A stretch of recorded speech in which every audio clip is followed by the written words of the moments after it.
Mirage is the latest film from the mind of Jeethu Joseph, the man who captured lightning in a bottle with the original Drishyam, the overwhelming success of which consequently lit the fuse for an entire series of successful film franchises all across India. Since then, he has built a career out of intelligently written thrillers that have achieved moderate success within Kerala, but none of them have managed to capture the magic that made Drishyam so special. And now we have Mirage. The trailers were interesting to say the least and showed off a movie that seems to have doubled down on the suspense and mystery aspects that made Drishyam such a huge hit. So, is Mirage the next Drishyam? No.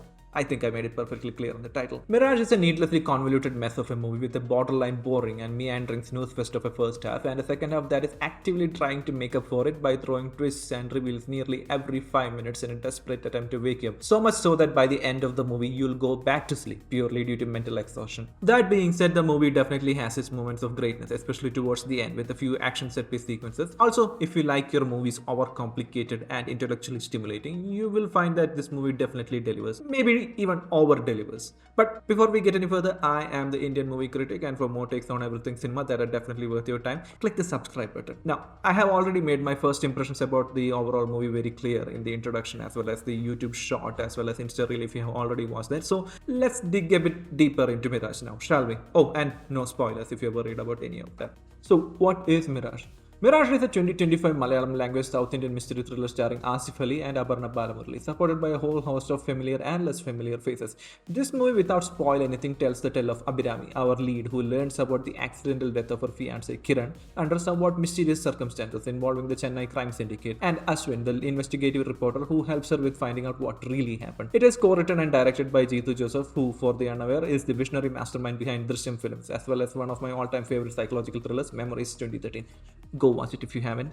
Now, Jeethu Joseph is a veteran of Indian cinema with more than a dozen industry hits under his belt, so the fact that this movie fumbled so much under his lead is a complete mystery to me. Don't get me wrong, this movie is not terrible. I mean, a bad Jeethu Joseph thriller is much better than an average thriller from any amateur filmmaker that gets dropped on OTTs on a daily basis, which is ironic to say, I guess, because this movie feels like one of Jeethu Joseph's earlier unrefined amateur work, in the sense that all of his worst filmmaking proclivities, which were supposed to be ironed out by now, are for some reason amplified and exaggerated in Mirage. Let's start with the lopsided pacing. This might be an unpopular opinion, but Jeethu Joseph has never been good with properly pacing his movies. Even Drishyam, what some would consider his de facto masterpiece, almost has an identical issue with Mirage in the sense that barely anything happens in the first hour or so. So why didn't we mind it then? Well, for starters, Mohanlal. Asif Ali and Aparna Balamurali may be good actors, but Mohanlal is in a league of its own, and his charisma and screen presence alone make every scene involving him worth watching. Then there is also the fact that most of the first half is set up, which pays off in satisfactory ways later,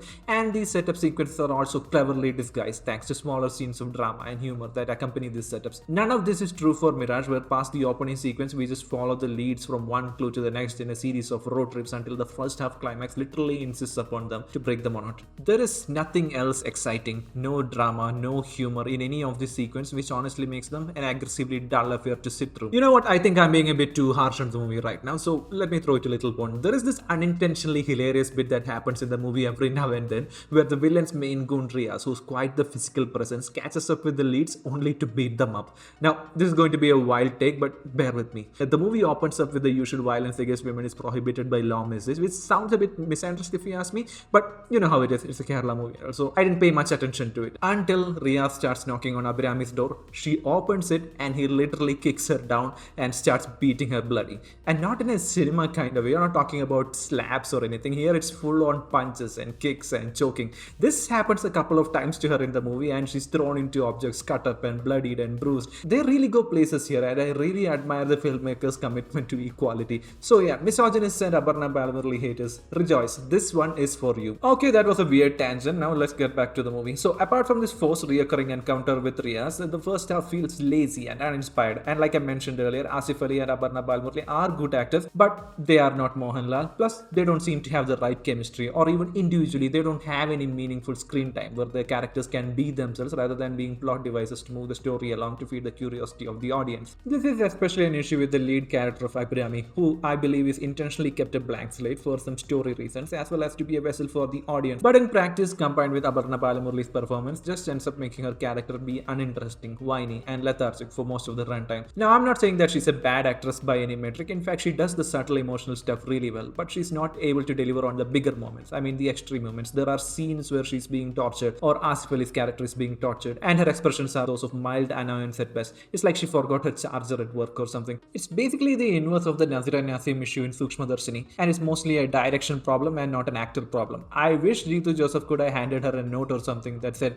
there is more at stake. Yeah, Chris Nolan reference for the fanboys watching this. Meanwhile, Asif Ali is dependable as always and plays the role of the somewhat eccentric investigative journalist with his usual confidence. As for the rest of the cast, the main villain is generic Tamil villain number 567, but I really like the character of Riaz the Goon. He's a definite standout. The actor playing him, I cannot find a name. Someone please find his name and drop it in the comments if possible. Yeah, so Riaz, he's a definite standout and an intimidating screen presence. He's this tall, muscular looking Tamil guy dressed in semi-formal clothes, tucked in shirt and jeans, but then proceeds to pull out a silenced pistol whenever things get hairy. His scenes were the most interesting parts of the movie for me, as I knew that shit was about to go down whenever he's on screen. In fact, I wish there was an entire movie dedicated to his misadventures rather than focusing on our boring ass leads trying to solve a boring ass mystery. Hey, no one cares about your dead fiancé lady. Oh my god, let's follow the cool gangster guy on his gooning adventures. On the opposite end of the spectrum, we have the character of Ritika, Abhirami's friend slash co-worker, who basically establishes herself as the Skylar White of this film.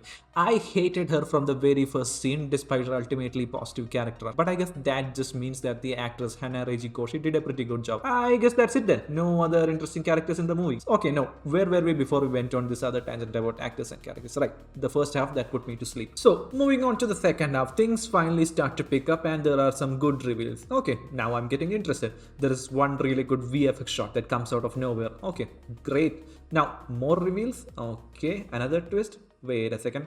More action sequence. Fine. Then more reveals. And then there are more reveals.